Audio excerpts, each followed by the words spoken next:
हमारा तो झगड़ा पाकिस्तान के अंदर बैठे हुए उन आतंकवादियों से है, जिन्हें ना तो इस्लाम पता है, ना उन्हें कोई धर्म पता है। और साथ ही हिमांशी नरवाल ने यह भी दिखा दिया इस देश को कि इस देश की सेना के अंदर जब कोई उनका पति जाता है, उनका कोई भाई जाता है, उनका कोई बेटा जाता है, तो वो इतना भी कलेजा रखते हैं कि अगर वो शहीद भी हो जाए तब भी वो होश में बात करते हैं, होश खोने की।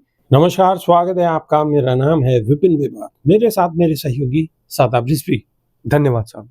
जम्मू कश्मीर के पहलगांव में हुए आतंकी हमले में नेवी अधिकारी पति विनय नरवाल को खोने वाली हिमांशी नरवाल पाकिस्तान में सेना के ऑपरेशन सिंदूर की खबर सुनकर भावुक हो गई।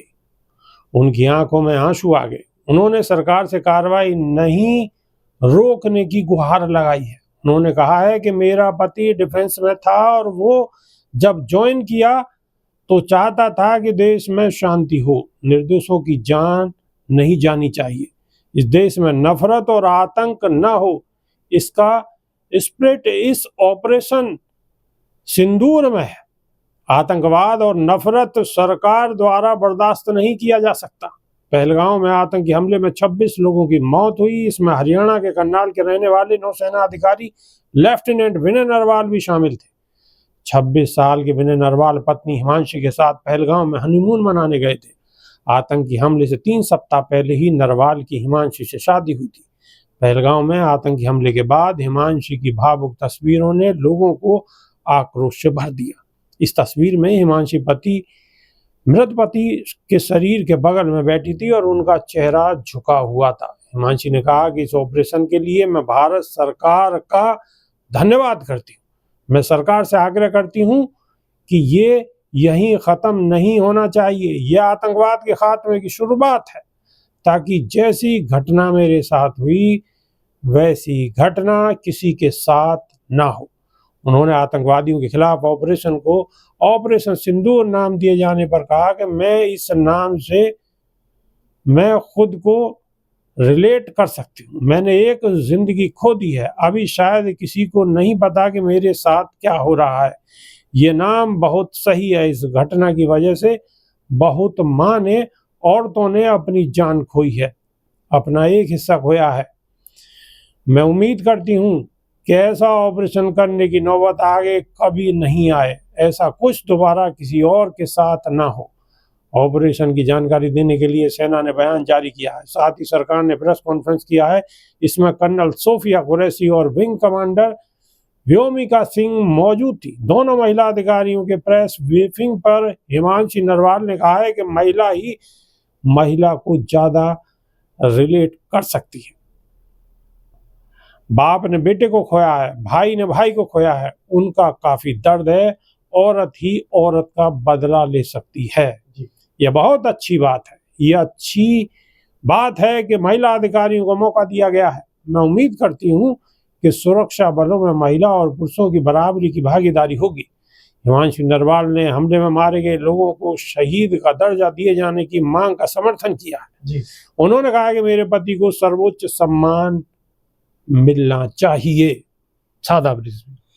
देखिए, जो शहीद की पत्नी ने कहा, और ये हिमांशी नरवाल ने तो शुरू से ही एक अपने आप की जो बुद्धिजीवी का परिचय दिया है। देश का जब माहौल बिगड़ रहा था, देश के अंदर जो अंतर्कलह चल रही थी, उस पर भी इन्होंने बयान दिया। इन्होंने कहा हमारा झगड़ा कश्मीरियों से नहीं है, हमारा झगड़ा हिंदुस्तानी मुसलमानों से नहीं है, हमारा तो झगड़ा पाकिस्तान के अंदर बैठे हुए उन आतंकवादियों से है, जिन्हें ना तो इस्लाम पता है, ना उन्हें कोई धर्म पता है।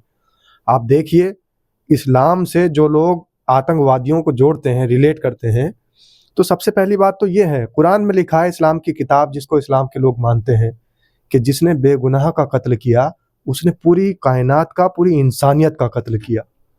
ये मेरा अपना खुद का विचार नहीं है, कुरान में लिखी हुई आयत है कि जिसने बेगुनाह का कत्ल किया उसने पूरी इंसानियत का कत्ल किया। तो फिर ये जो आतंकवादी हैं, ये कहाँ कुरान मानते हैं, ये कौन सा इस्लाम मानते हैं? ये सिर्फ इस्लाम की आड़ में और कुरान की आड़ में सिर्फ और सिर्फ दंगा भड़काने का काम करते हैं। तो देश के तो दुश्मन हैं, इस्लाम के ये उससे पहले दुश्मन हैं, क्योंकि इस्लाम को, मुसलमानों को गलत तरीके से दुनिया के सामने पेश कर रहे हैं। इस्लाम क्या है, मुसलमान क्या है, वो एक अलग चीज़ है।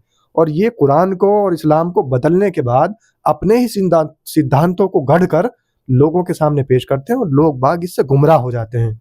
लोग सोचते हैं कि देखो उन्होंने अल्लाह अकबर का नारा लगा दिया, देखो उन्होंने कुरान की बात करी, देखो उन्होंने इस्लाम की बात करी। लेकिन इस्लाम तो खुद सिखाता है, इस्लाम ने तो खुद कहा है कि बेगुनाहों का खून बहाना इस्लाम में कतई हराम है, बेगुनाहों को मारना बिल्कुल जायज़ नहीं है, किसी पर हमला करना बिल्कुल जायज़ नहीं है।